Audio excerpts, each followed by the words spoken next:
Hot topic at pinag-usapan sa online world ang pagpunta ni Gretchen Barreto sa burol ng kanyang inang si Estrella Inday Barreto. Dumalaw ang aktres sa burol ni Mommy Inday sa The Heritage Park sa Taguig City kung saan nakasama niya ang mga kapatid na sina Claudine at Joaquin JJ Barreto. Makikita ang litrato ng magkakapatid na kuha sa harap ng labi ng kanilang namayapang ina na ipinost ni JJ sa social media. Aniya sa caption, "I love you both so much. Mom is smiling in heaven. Wish come true for Mom. Thank you, Lord."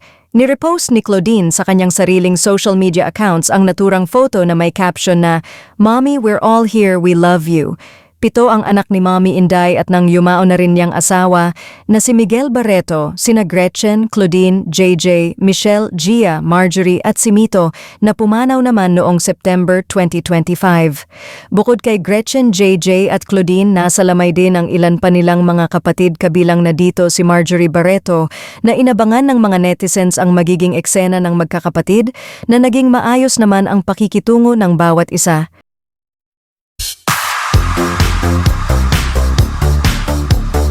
Una po mga kapatid, kami po ay nakikiramay na taos-puso sa pamilya Barreto sa pagpanaw po ni Mommy Inday. At syempre, ang mata ng publiko ay nakatutok sa lamay. Si Claudine, si Marjorie at si Gretchen. Hinabantayan ang kanilang mga kilusan doon, yung mga galawan. Alam niyo po, ang inaalala kasi ng mga kababayan natin, baka matulad nung mamaya pa ang kanilang ama noong 2019 na nagkaroon ng gulo sa burol. Hindi po, kabaligtaran po ang naganap. Maayos po ang magkakapatid, kumikilos ng iisa, nagre-respetuhan. Ang hindi lang nagtagpo pa, si Gretchen at si Marjorie, ewan ko lang kagabi ha, ewan ko lang kung madaling araw nagkita ha. Pero si Claudine at si Marjorie, okay naman, di ba? At ang iba pa mga kapatid. Romel?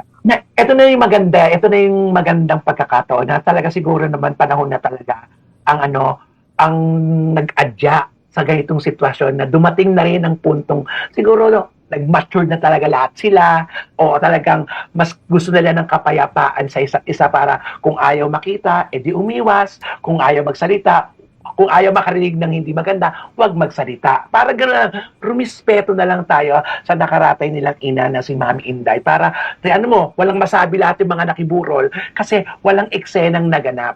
Diba, Day? Walang eksena. Dapat naman huwag na nating asahan na magaganap pa ulit. Napakaganda. Yung unang nangyari no, nagkasipaan, nagkasabunutan, nagtalakan. At sana, tumigil na rin ang bibig ng kung sino man sa kanila na nako, sana, panatiliin mo na yan. Hindi yung kung ano-anong mga salita na, di ba, na hindi naman hinihingi ng pagkakataon at panahon. Ito ang sabi ni Miss Nags,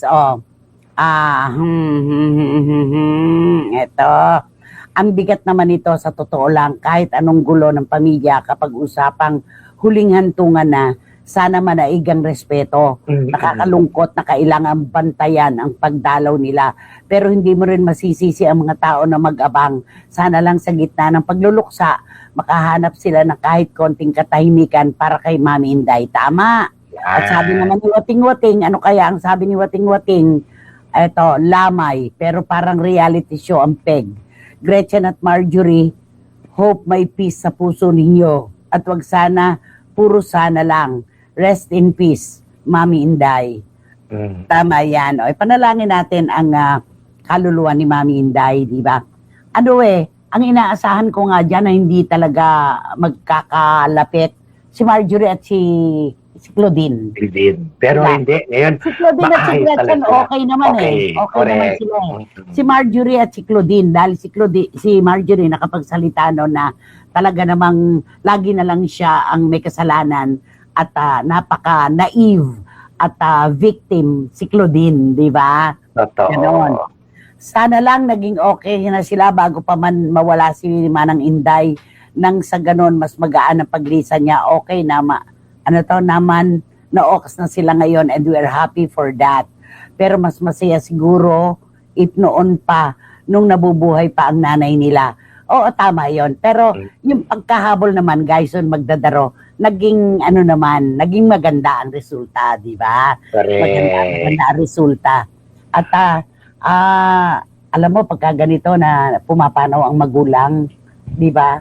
Na yung mga anak talaga, ano na to nawala yung yung pagkit. Nawala. Oo, yung nagdidikit sa kanila. Tsaka Nawala minsan na. pag may pumapanaw, lalo na ang ina, dito yung parang kinukuha lahat ng pumanaw, lahat ng mga problema ng kanyang mga anak, di ba? Para lang mabuo. O sige, kunin ko na yan para eto na pala. Baka eto na yon. Di Ako ba, Nay? naniniwala ako dun sa pag may pumanaw, magpadala ka ng sulat sa Panginoon, nangyayari. Totoo yan. Oo.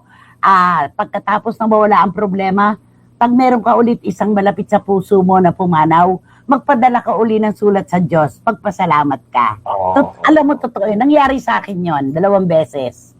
Yon. Yung lahat ng mga problema na gusto kong idulog, dinaan ko sa sulat. Dinaan ko sa sulat talaga. Totoo yan. Sabi ni Lulu Malig, sana po magkasundo-sundo na silang magkakapatid para dahil walang magtutulungan, kundi silang magkakapamilya lang. Totoo yan. Hindi tayo makakaasa sa kapitbahay, sa Totoo. pamilya talaga. Condolences sa Barreto family. Ang maganda ngayon ay nagkasundo-sundo sa silang magkakapatid. Sabi ni Tita Nene Olanday. Oo, totoo yan.